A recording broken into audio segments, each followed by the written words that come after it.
Hello दोस्तों, मैं हूं आरती और आप सभी का स्वागत करती हूं हमारे नोटबुक आईएएस के चैनल पर। आई होप आप अच्छे से पढ़ रहे होंगे। अगर आप हमें डेली फॉलो कर रहे हैं तो आपको पता है मैं लेकर के आती हूं नए नए टॉपिक्स, जिसमें से मैं आज फिर से हाजिर हूं। एक बहुत ज़्यादा इंपॉर्टेंट टॉपिक है। अभी आपको पता होगा हाल ही में हमारे जो प्रधानमंत्री हैं नरेंद्र मोदी जी, वो यूक्रेन की यात्रा करके आए हैं।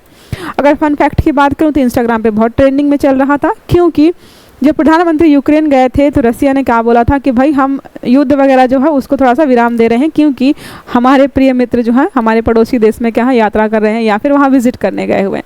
मतलब देखिए कि कोई देश जो है अपना युद्ध रोक रहा है हमारे प्रधानमंत्री जी की वजह से, तो थोड़ा सा ऑरा है या पॉजिटिव बोल सकते हो आप, लेकिन हमारे लिए वो सब इम्पॉर्टेंट नहीं है। हमारे लिए इम्पॉर्टेंट है कि हम देखो यूक्रेन है और रसिया है, उनका आपस में इतना झगड़ा है, उनके बीच युद्ध चल रहा है और हमारे रिश्ते रूस के साथ जो बहुत अच्छे हैं और यूक्रेन के साथ भी अच्छे हुए हैं। आपको पता अच्छे हैं, जाहिर सी बात तभी वहाँ पे गए हैं।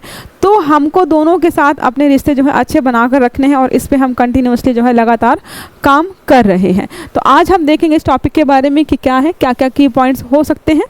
देखो क्या लिखा हुआ है यहाँ पे। भारत की रणनीतिक स्वायत्तता का प्रदर्शन किया है उन्होंने कि भाई गए हैं। प्रधानमंत्री की यात्रा ने यूक्रेन के बारे में भारतीय नज़रिए को स्पष्ट कर दिया। क्या नज़रिए स्पष्ट किया है इन्होंने नज़रिए स्पष्ट किया है कि जैसे हम गुटनिरपेक्ष हैं, हम किसी भी दल में शामिल नहीं हैं, हमारी एक विदेश नीति खुद की है और हम जो है जितने अच्छे हमारे रिश्ते रसिया के साथ हैं या रूस के साथ हैं उतने ही अच्छे या उतने ही इम्पोर्टेंट हमारे लिए यूक्रेन हो जाता है और उन दोनों को ही साथ में लेकर के हम चल रहे हैं। इसलिए हमने ये नहीं सोचा कि हम अगर यूक्रेन जाएंगे और तो रसिया हमसे नाराज़ हो जाएगा, तो ये सोचा नहीं हमने। फिर क्या लिखा है, भारत ने इस यात्रा के जरिए रूस और यूक्रेन के साथ अपने संबंधों को डिहाइपनेट का मतलब होता है कि हमने ये बता दिया है कि भाई हमारे लिए हमारे जो है हमारा फ़ायदा सबसे ज़्यादा इंपॉर्टेंट है। हमारे लिए दोनों ही देश, दोनों कंट्री बराबर हैं और हम दोनों के साथ जो है रिश्ता मेंटेन करके रखेंगे। उनके बीच आपस में क्या चल रहा है वो उनकी प्रॉब्लम है, वो अपने हिसाब से चलाएंगे, ठीक है। तो ये अपने आप में हो गया। गौरतलब है कि भारत की विदेश नीति में कई दशकों से गुटनिरपेक्षता का मतलब होता है हम किसी भी दल में शामिल नहीं हैं, हम बिल्कुल निष्पक्ष हैं और बिल्कुल बाहर हैं किसी भी गुट से, ठीक है।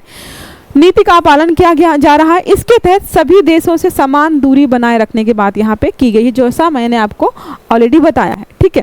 अब यहाँ पे अगर हम बात करें कि जब हमारे प्रधानमंत्री जी वहाँ पर गए हैं तो क्या कोई स्पेसिफिक कोई इंपॉर्टेंट मीटिंग या कोई चीज़ ऐसी हुई है जो हमें जानना ज़रूरी है, तो जी हाँ, एक बहुत इंपॉर्टेंट बात यहाँ पे है कि हमने क्या किया है, यूक्रेन को 4 भीष्म का फुल फॉर्म है भारत स्वास्थ्य पहल सहयोग हित और मैत्री क्यूब्स प्रदान किए हैं। ये क्यूब्स क्या होते हैं, यहाँ पे देखिए ये इमेज लगी हुई है। जब भी कहीं पर जैसे अब वहाँ पे युद्ध चल रहा है तो लोग घायल हो रहे होंगे, उनका ट्रीटमेंट की ज़रूरत होगी, दवाइयों की ज़रूरत होगी, तो इन सबको ऐसे इलाके में पहुंचा पाना जहां पर रोड्स वगैरह कनेक्टिविटी बिल्कुल ख़त्म हो गई है, तो ऐसे ड्रोन्स के माध्यम से वहां पर पहुंचा करके उनकी हम मदद कर सकते हैं। तो इसके लिए क्या किया गया है, इन्होंने यहाँ पे क्यूब्स प्रदान किए हैं। आप याद रखिएगा, अगर क्वेश्चन पूछता है कि भीष्म क्यूब्स क्या है या किसको दिए गए हैं, तो आप याद रखिए यूक्रेन को दिए गए हैं। यहाँ पे क्या है, जख्मों एवं चिकित्सा जरूरतों को पूरा करने के लिए इसको बनाया गया। देखो ऐसा लग रहा है दवाई का बॉक्स है जिसमें सारी ज़रूरत की चीज़ें रखी गई हैं यहाँ पर, ठीक है। अब यहाँ पे देखो, अब हम यहाँ पे देखते हैं कि भारत और यूक्रेन संबंधों का महत्व क्या है। उसके बाद हम देखेंगे यूक्रेन रूस संघर्ष पर भारत का एक तरीके से क्या रुख है, हमने क्या रुख अपनाया है। रुख तो हमें दिख रहा है कि भाई आपस में लड़ रहे हो हम, और हम कई मामलों में देखेंगे ना हम यूक्रेन का सपोर्ट भी कर रहे हैं, उनको इक्विपमेंट्स मतलब हथियार दे रहे हैं, क्योंकि भाई हमारे पास उपलब्ध हैं। जैसे रसिया क्या करता है, हमें हथियार बेचता है और अगर यूक्रेन को चाहिए तो वो हमसे ले रहा है, और यूक्रेन जो है सबसे ज़्यादा यूएसए से परचेज कर रहा है, तो हम वहाँ पर हथियार वगैरह भी दे रहे हैं उसको, और उनको दवाइयाँ वगैरह भी या जो हमने अभी दिया है क्यूब्स दिए हैं वो भी दे रहे हैं। तो अलग अलग टाइप की हम चीज़ें कर रहे हैं जो भी हमारे लिए ज़रूरी है, क्योंकि किसी भी देश की विदेश नीति जो है उस पर निर्भर करती है कि उसे क्या करना है। हमारी विदेश नीति है, हम पर निर्भर करता है कि हमें किसी देश के साथ कैसे संबंध बनाकर रखने हैं, ठीक है। तो अब यहाँ पे अगर देखें भारत और यूक्रेन के संबंधों के बारे में कि कहाँ से स्टार्ट हुआ, क्या क्या हमने कौन कौन समझौते वगैरह कर रखे हैं, अगर कुछ पूछता है तो हमें ये जानकारी होनी चाहिए। तो क्या लिखा है, कृषि के संबंध में अगर देखें कि कृषि से संबंधित क्या कोई हमने वहाँ से समझौता किया है, तो जी हाँ, रूस और यूक्रेन युद्ध से पहले यूक्रेन से भारत का सबसे अधिक सूरजमुखी के तेल का आयात करता था। हम जो है सबसे ज़्यादा सूरजमुखी तेल का आयात कहाँ से करते थे, यूक्रेन से करते थे। अभी बाधित हो गया है, रुक गया है। रक्षा के मामले में हमने जो है यूक्रेन को बहुत सारे हथियार वगैरह दिए हैं, भाई हम बना रहे हैं और वो हमसे खरीद रहा है तो हम दे रहे हैं उनको। $70 मिलियन की डील वहाँ पे की है हमने। अगर बात करें युद्ध के बाद रिकवरी के लिए, युद्ध के बाद रिकवरी के लिए हमने कुछ किया है, तो हाँ, दोनों देशों ने यूक्रेन के पुनर्निर्माण और रिकवरी में भारतीय कंपनियों की भागीदारी की संभावना तलाशने पर सहमति जताई है। अब वहाँ पे रिकवरी प्लान चलाएंगे, इंफ्रा बनाया जाएगा, बहुत सारी चीज़ें की जाएंगी। तो हमारी बहुत सारी कंपनियां हैं जहाँ वो जाकर के वहाँ पे काम करेंगी इस मामले में, ठीक है। अन्य क्षेत्रों में भी सहयोग किया गया है, जैसे क्या है मेडिकल शिक्षा के मामले में और भी अलग अलग हैं। अगर आप देखेंगे ना तो हमारे बहुत सारे मेडिकल स्टूडेंट्स जो है रसिया पढ़ने जाते हैं। आई होप आपको पता होगा, मेरे उनमें भी 1-2 लोग ऐसे हैं जो रसिया पे मेडिकल के स्टूडेंट के रूप में वहाँ पे रह रहे हैं। अब यहाँ पे आता है हमारा क्या, यूक्रेन और रूस का संघर्ष जो चल रहा है उस पर जो है भारत का क्या रुख है। तो क्या लिखा है, भारत ने वार्ता और कूटनीति के माध्यम से संघर्ष के शांतिपूर्ण समाधान का समर्थन किया। भारत बहुत शांत है भाई, वो बोलता है कि लड़ाई झगड़े में कुछ नहीं रखा, बातचीत करके निपटा पाओ तो निपटा लो, वही यहाँ पर उन्होंने सजेस्ट किया है, ठीक है। भारत ने स्पष्ट किया है कि वह तटस्थ नहीं है, उसने युद्ध की शुरुआत के समय से विवादों के शांति समाधान का पक्ष दिया है। उन्होंने बोला, देखो हमने क्या बोला है, हमने बोला कि हम तटस्थ नहीं हैं, लेकिन हम ये चाहते हैं कि भाई आप जो है जो लड़ाई झगड़ा कर रहे हो उसको जो है शांति से सुलझा लो, कब तक लड़ते रहोगे। ये झंडे हैं दोनों कंट्री के, देख लीजिए, ठीक है। अब यहाँ पे आते हैं इंपॉर्टेंट टॉपिक पर, हम अवलोकन के बारे में, ठीक है। तो क्या लिखा है, भारत और यूक्रेन के बीच 1992 में कूटनीतिक संबंध स्थापित हुए थे। तब से हमारे जो है 1992 से हमारे संबंध जो है स्थापित किए हैं हमने, और कंटिन्यूअसली यहाँ पे चल रहे हैं। हमारे प्रधानमंत्री वहाँ जाते हैं, वहाँ के जो नेता हैं हमारे यहाँ पर आते हैं। अब यहाँ पे प्रधानमंत्री की यात्रा के मुख्य बिंदु पर हमें नज़र डालनी है। अब जो था, जो भी पढ़ा अब तक वो ठीक है, समझ लिया, लेकिन हमारे प्रधानमंत्री वहाँ पर गए हैं तो कुछ प्रमुख बिंदु ऐसे हैं जिनको जानना हमारे लिए ज़रूरी है, क्योंकि बहुत सारे हस्ताक्षर वगैरह होते हैं, MOU जो है साइन होते हैं, वो हमें जानना। देखो क्या लिखा है, भारत और यूक्रेन के बीच 4 समझौते MOU मेमोरेंडम ऑफ अंडरस्टैंडिंग इसको बोलते हो, हस्ताक्षर किए गए हैं। कृषि और खाद्य उद्योग क्षेत्र को में सहयोग की बात की गई है। यूक्रेन में उच्च प्रभाव वाले सामुदायिक विकास परियोजनाओं के कार्यान्वयन के लिए भारतीय मानवीय अनुदान सहायता पर MOU साइन किया गया है।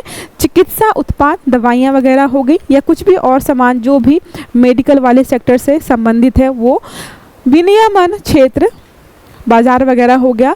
सहयोग पर MOU साइन किया गया है। सांस्कृतिक सहयोग पर भी कार्यक्रम किए जाएंगे। तो यहाँ पर जो है ऑलराउंडर मतलब मान सकते हो कि सारी जितनी भी पॉसिबिलिटीज़ हो सकती हैं, हमने सब कुछ यहाँ पे इसके साथ ऑलरेडी क्या है MOU साइन कर रखे हैं, ठीक है।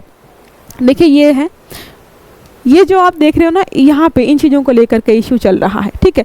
अभी हम देखेंगे यहाँ पे इस चीज़ को लेकर के भी कि रसिया जो यूक्रेन है आखिरकार लड़ क्यों रहे हैं। देखो एक तो पहला है 2014 से कंटिन्यूस लड़ाई चल रही है, उनकी झगड़ा हो रहा है, युद्ध हो रहा है।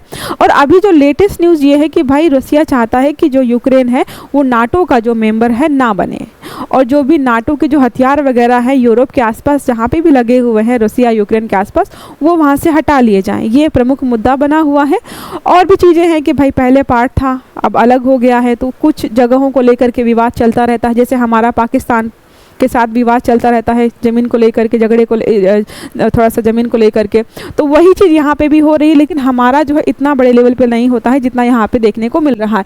ये याद रखिएगा, यूक्रेन का मैप है और ये है रसिया का मैप। कुछ कुछ इंपॉर्टेंट पॉइंट्स यहाँ पे, कर्स यहाँ पे है, और जो है लुहांस और डोनेस्क, ये जो 3-4 जो लोकेशंस है ये बहुत इंपॉर्टेंट है अपने आप में।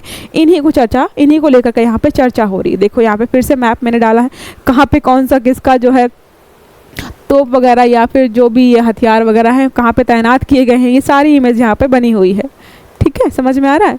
अब यहाँ पे हम देखते हैं यूक्रेन का इतिहास। यूक्रेन का इतिहास क्या रहा है भाई, यूक्रेन की चर्चा इतनी हो रही है, थोड़ा देख लेते हैं क्या लिखा हुआ। 18वीं शताब्दी में यूक्रेन का अधिकांश भाग रूसी शासन के अधीन था।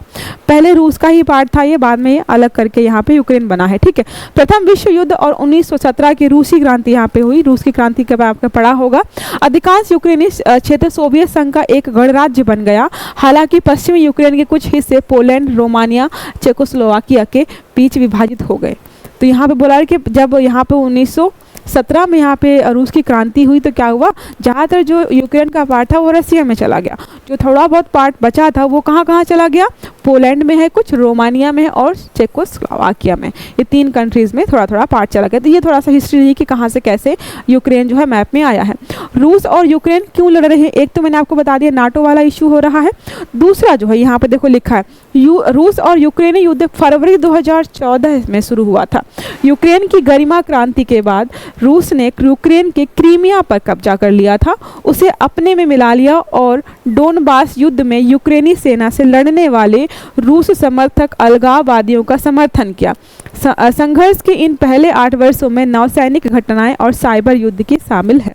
अलग अलग नौसैनिक घटनाएं भी हुई हैं, गोला बारूद मारपीट करना, गोलीबारी करना, और साइबर अपराध मतलब क्या है, एक दूसरे के सिस्टम को हैक करना, इंपॉर्टेंट इन्फॉर्मेशन निकालना, ये सारी चीज़ें कंटिन्यूअसली कब से चली, लगभग 8 सालों से चल रही हैं। तो इनके बीच अभी भी युद्ध हो रहा है और ऐसी लड़ाई में कोई अगर रोटियां सेक रहा है तो वो यूएसए है, क्योंकि छोटी सी कंट्री है यूक्रेन और रसिया को बराबर टक्कर दे रही है, क्योंकि उसको हथियार जो है कहाँ से मिल रहे हैं, वो सारे मिल रहे हैं किससे, यूएसए से मिल रहे हैं। ठीक है, अब देखो अगर आपसे पूछे कोई कि क्रीमिया कहाँ पर है, अब क्रीमिया की चर्चा की हमने। क्रीमिया यूक्रेन का एक प्रायद्वीप है, यूक्रेन का ही प्रायद्वीप है जो काला सागर के उत्तरी तट पर स्थित है, जिस पर 2014 से रूस का ही कब्जा है। इसी से विवाद स्टार्ट हुआ है। अब नाटो की बात की थी मैंने कि नाटो को लेकर के यहाँ पर चर्चा की कि नाटो क्या है। 1949 में वाशिंगटन संधि पर हस्ताक्षर के साथ गठित नाटो उत्तरी अमेरिका यूरोप के 30 देशों का एक सुरक्षा गठबंधन है।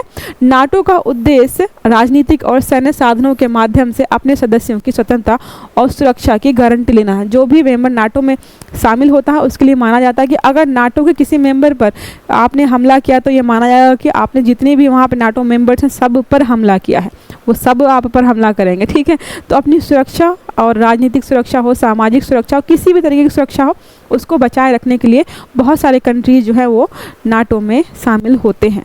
ठीक है, ये हमारा हो गया। अब आते हैं हमारे प्रश्न उत्तर पर। ठीक है, तो जो हमारा करंट का टॉपिक था उससे एक प्रश्न बना है, हाल ही में भारतीय प्रधानमंत्री की यूक्रेन यात्रा से संबंधित कथनों पर विचार कीजिए। पहला है, भारत ने इस यात्रा के जरिए रूस और यूक्रेन के साथ अपने संबंधों को हाइपनेट करने का प्रयास किया है। बिल्कुल आपको बताया कि भाई हम तटस्थ हैं और हमारी अपनी विचारधारा है। ठीक है, नेक्स्ट हमारा, भारत ने यूक्रेन को 4 भीष्म क्यूब्स प्रदान किए हैं। बताया मैंने आपको, मेडिकल एक तरीके से इक्विपमेंट्स हैं ताकि वहाँ पे जो लोग भी घायल वगैरह हो रहे हैं, जहाँ पे लोग नहीं पहुँच सकते हैं वहाँ पर मदद पहुँचाई जाए, इसके लिए इसको किया गया है। तो दोनों यहाँ पे क्या लिखा है, गलत कौन सा है, तो दोनों हमारे सही हैं, तो इसलिए हमारा इनमें से कोई गलत नहीं, तो विकल्प डी हमारा हो जाएगा सही उत्तर। ठीक है, अब चले हम नेक्स्ट पर। तो ये टॉपिक हमारा हो जाता है यहीं पर खत्म। आई होप आपको समझ में आया होगा। बहुत ज़्यादा चीज़ें नहीं थी इसमें, फिर भी हमने कोशिश की है मैप के माध्यम से कवर करने की। रूस की क्या हिस्ट्री रही, यूक्रेन की क्या हिस्ट्री रही है, नाटो क्या है और क्रीमिया क्या है, सब पढ़ा दिया है मैंने ऑलरेडी। और हमारे रिलेशनशिप जो है यूक्रेन के साथ कैसे हैं, क्यों हैं और हमारे क्या एग्रीमेंट्स वगैरह हो रखे हैं, वो सारे मैंने आपको यहाँ पर समझा दिए हैं। अगर वीडियो अच्छा लगा हो तो प्लीज़ वीडियो को लाइक करिएगा, चैनल को सब्सक्राइब करिएगा और आने वाले सारे वीडियोज़ आपको टाइम से मिले इसके लिए बेल आइकन जरूर दबाइएगा।